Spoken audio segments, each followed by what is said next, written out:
One day Nana, who took care of the boy, flew open the lid of the toy box. She said in a busy tone, "Oh, dear. That walking doggy is missing. I must find something else for the boy." In a second, Velveteen Rabbit was plopped down onto the bed with the boy.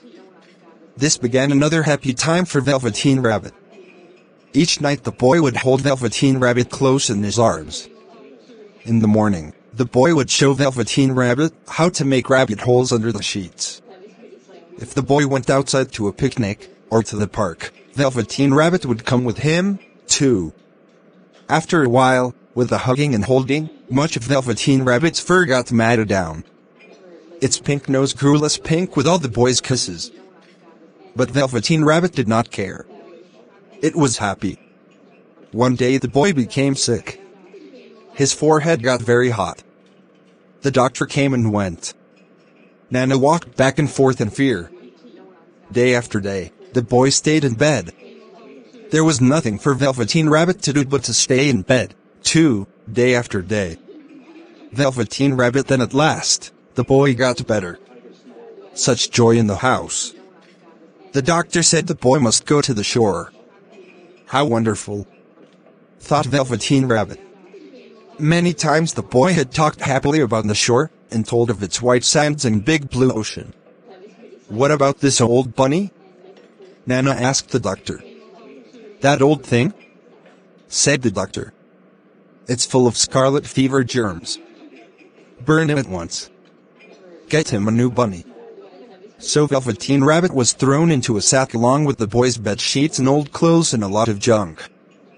The sack was carried to the backyard. The gardener was told to burn the whole thing. But the gardener was too busy with picking the beans and peas before nightfall, so he left the sack behind. I will take care of it tomorrow, he said. The sack was not tied at the top, and Velveteen Rabbit fell out. Velveteen Rabbit the next day, when the gardener picked up the sack to take it away to be burned, Velveteen Rabbit was not in it. Then it started to rain. Velveteen Rabbit was sad. So far away from the boy, never again to be nice and cozy together, and now soaking wet. A tear fell from Velveteen Rabbit's eye, over his cheek. It plopped onto the grass. All at once, at the spot where the tear fell, a flower grew up. Then the bud of the flower opened. A tiny fairy. Velveteen Rabbit, little rabbit, said the fairy. Do you know who I am? I wish I did, said Velveteen Rabbit. I am the fairy that takes care of toys that are well loved, said the fairy. By then, Velveteen Rabbit was shabby and gray. The boy had loved off all of its whiskers. The pink lining in the ears had long turned gray. Its brown spots, once fresh and bright, were now faded and hard to see.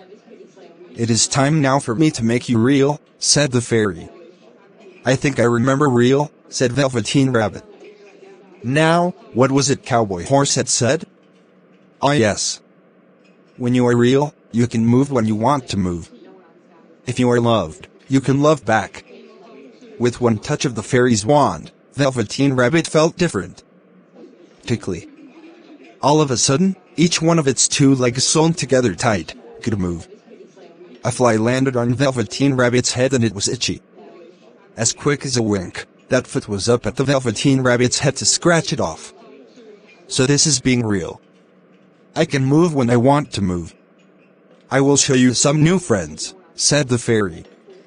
And the fairy took Velveteen Rabbit, where several rabbits ran and hopped about. Soon they were all great friends. Time went by. The boy was back from the shore.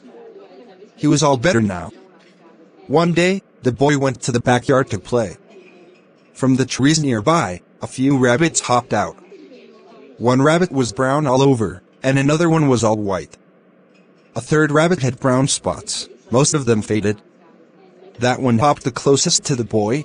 Nice story, Grandpa.